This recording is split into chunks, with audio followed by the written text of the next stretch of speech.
Hola, buenas tardes, ¿qué tal? Bienvenidos de vuelta una vez más al canal El Fisio YouTube. En esta ocasión tenemos la gran oportunidad de hablar con Alfredo Lerín Calvo, un fisioterapeuta especializado en fisioterapia neurológica. ¿Qué tal? Buenas tardes, Alfredo. Buenas, Cristian, ¿qué tal? ¿Cómo estamos? Encantado de estar aquí, un placer. Y pues nada, pues con muchas ganas de empezar ya con la entrevista y estas cositas. Muy bien. Bueno, pues vamos a empezar un poquito con una presentación, ¿vale? Cuéntanos un poco, pues, quién eres, a qué, o cuál es tu formación, a qué te dedicas mayormente. Vale, pues bueno, yo soy Alfredo Lerín, ¿vale? Soy fisioterapeuta. Actualmente estoy trabajando en Neuron, que es una clínica de daño cerebral, con lo cual, pues evidentemente estoy un poquito más tirándome hacia la fisioterapia neurológica. Salí de la carrera y según salí hice el máster de fisioterapia avanzada en el dolor musculoesquelético, con lo cual el campo del dolor crónico también es un tema que me gusta bastante y en el que me gusta bastante meterme. Y de hecho actualmente, pues bueno, pues voy a empezar el doctorado un poco pues eso, orientado juntando el tema del dolor, el tema del dolor, bueno, de los pacientes con ictus y todo un poco unido pues, a la rehabilitación con terapia magnética transcraneal. Ah, muy bueno, qué interesante. Vale. Y ahora mismo tus principales áreas de interés entonces son pues la fisioterapia orientada a neuro, ¿no? Y al dolor. Vale. Eso es. Y ahora mismo tú, ¿dónde dirías que se encuentra la fisioterapia neurológica? ¿En qué momento nos encontramos? Bueno, yo creo que ahora mismo la fisioterapia neurológica se encuentra en un momento de cambio. O sea, la fisioterapia en general se encuentra en un momento de cambio, sobre todo lo estamos viendo con la musculoesquelética, en la que tenemos ahora mismo bastantes referentes que están abogando por ese modelo de cambio hacia un abordaje más biopsicosocial, pues eso, alejado un poquito del modelo biomédico. Y está calando bastante y en la musculoesquelética pues lo tenemos, es el pan de cada día. Sin embargo, en la neuro venimos de conceptos del neurodesarrollo bastante antiguos, bastante atrasados, que o sea, teniendo en cuenta que se han venido desarrollando debido a una gran experiencia clínica, actualmente la evidencia científica nos dice otra cosa y poco a poco van saliendo cada vez más profesionales que van orientando su formación hacia esta evidencia científica, hacia esa fisioterapia neurológica o ese abordaje neurológico más basado en la evidencia, con terapias intensivas, de las que probablemente luego hablaremos, la repetición, tal, darle mucho grado de libertad al paciente y que se alejan un poquito de esos anteriores conceptos del neurodesarrollo. Ujú. Sí, creo que estamos en una época de transición, un poquito más dirigido pues, al ámbito de la evidencia científica y de lo que se está publicando. Vale, y hablando de la evidencia científica, ¿qué nos dice la literatura científica sobre el tratamiento del paciente neurológico? En fisioterapia, ¿hay grados de evidencia o hay recomendaciones? ¿Ya se puede llegar a aplicar? ¿Qué nos dice? Sí, pues hay un artículo muy bueno que si quieres luego te lo paso para que lo dejes por aquí, Ujú. que va de esto precisamente, de que si es efectiva la terapia, es de la fisioterapia, es del 2014 y ya desde ese mismo momento, de hace ya 6 añitos, que tenemos una revisión que nos va diciendo que al final lo que es el tratamiento neurorehabilitador, aparte del proceso de recuperación funcional, vamos a tener un proceso de recuperación que vamos a favorecer con toda esta terapia, ya no solo de fisio, también tenemos que meter a nuestros compañeros terapeutas, neuropsicólogos, logopedas, que vamos a ir remando muchos en el camino de la rehabilitación y sí que se ha visto que tenemos fuerte evidencia de que la fisioterapia neurológica con el tratamiento mejora la capacidad funcional de los pacientes, con lo cual no solo tenemos la parte de recuperación funcional, que tenemos bastante debido a la lesión y luego a la recuperación posterior, sino que también tenemos que favorecer todo ese proceso. Ujú. Vale, y luego te quería preguntar, Alfredo, una cosa que es muy común. Pues hay muchas personas que piensan pues, que el paciente neurológico realmente tiene una limitación funcional, tiene una alteración de la marcha, una alteración de la calidad de vida, pero que no hay dolor. Entonces, cuéntanos sobre el paciente neurológico y el dolor. ¿Por qué es tan importante abordar el dolor en estos pacientes? Pues sí, mira, acerca del dolor, pues mira, para empezar, voy a empezar abordando con que tratamientos como tal que tengan evidencia de estudiados en dolor en el paciente neurológico, actualmente en la literatura hay muy, muy, muy poco. De hecho, hay una revisión de hace poquito que nos habla de estos tratamientos efectivos y directamente nos menciona algo de la educación, sin referenciar ningún ensayo con personas con daño cerebral, sino directamente con personas con dolor crónico, que ya sabemos que evidentemente es una herramienta potentísima para el dolor.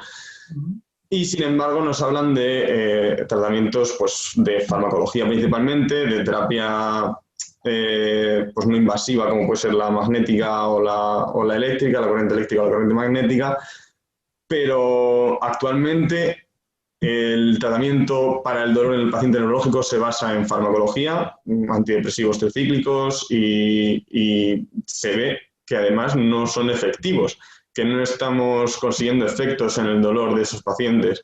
Con lo cual, ya desde primera base tenemos un tema que aborda a gran parte de la población con daño cerebral. Se estima también que del 40 al 60% de las personas con daño cerebral llegan a desarrollar dolor crónico, que es incluso mayor porcentaje que las personas que sufren dolor y terminan desarrollándolo. Sí. Con lo cual, pues, es bastante interesante abordarnos y meternos en ese papel. Pero la gente no se ha metido. ¿Por qué? Porque lo principal que también lo solicita la persona es recuperar la marcha y el entorno familiar, recuperar la marcha, recuperar la movilidad del brazo, recuperar tal.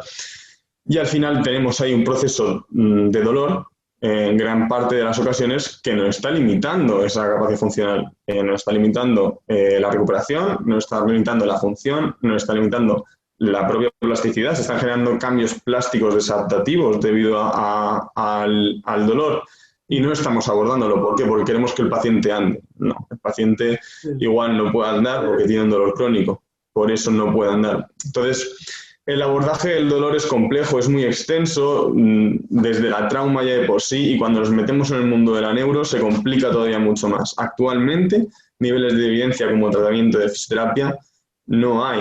Entonces, hay un par de ensayos con terapia espejo, hay algún case report, pero estamos en la base de la pirámide, tenemos todavía mucho por subir. Entonces es un tema muy interesante y en el que hay que ahondar bastante.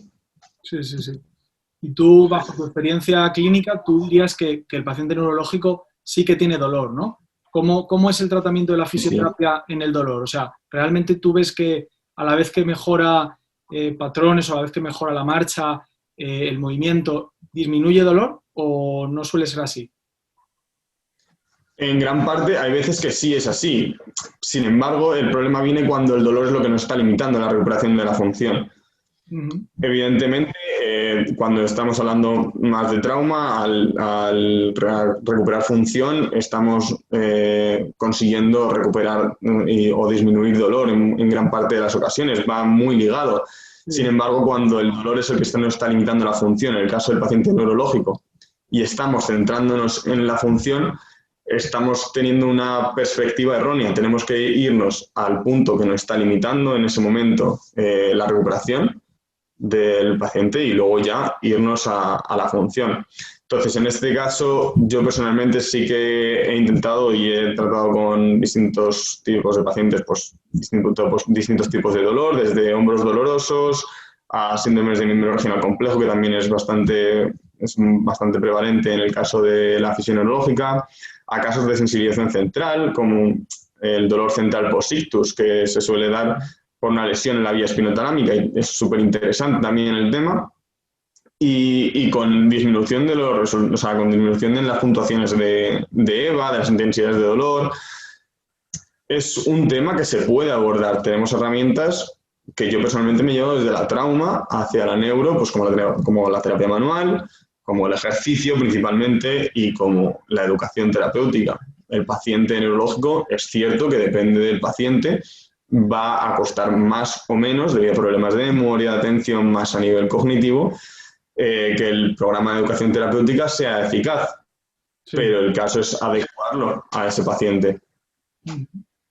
Vale, y ahora mismo, ¿cuáles serían los tratamientos actuales para dolor en paciente neurológico? Los que has ido comentando, ¿no? Terapia de espejo, muchas, digamos, terapias y tratamientos que ya desde la trauma se utilizan, hay evidencia y que muchas veces pues, se pueden llegar a utilizar con determinados pacientes, ¿no? Efectivamente, el trasladar lo que se ve en la trauma, que tenemos que es efectivo para el dolor, específicamente al dolor crónico, porque hay muchas veces que por lo que hemos comentado antes, ese dolor se cronifica en el paciente neurológico y pasarlo de la trauma al dolor, es decir, pues, o sea, a la neurorehabilitación. Es decir, pues eso, ejercicio, educación, terapia manual, ahí tenemos, pues eso, terapia espejo, observación de acciones. Vale. Otra pregunta que se hace mucha gente es si realmente el paciente neurológico o se puede rehabilitar a un paciente neurológico haciendo ejercicio aeróbico. ¿Eso es algo que tenga evidencia científica o cuál es tu opinión con este tratamiento?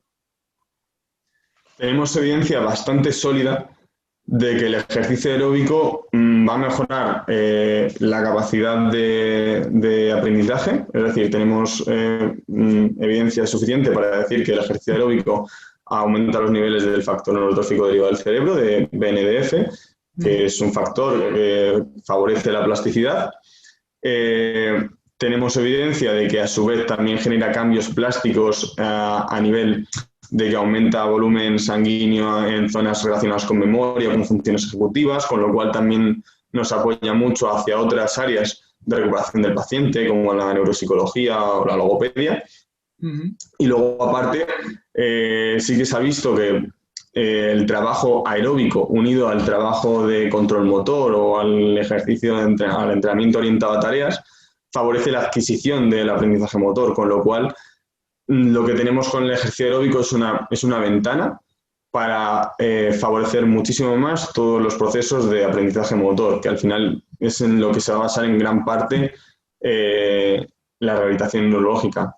Además, si tenemos en cuenta que la capacidad física de la persona que sufre daño cerebral se reduce, pues para ponerte un ejemplo, lo que supone un MET en una persona sin daño cerebral supone 1,5 METs en una persona con daño cerebral. Se sacó en una revisión también del 2014, así también bastante interesante, que si quieres luego te la dejo por ahí.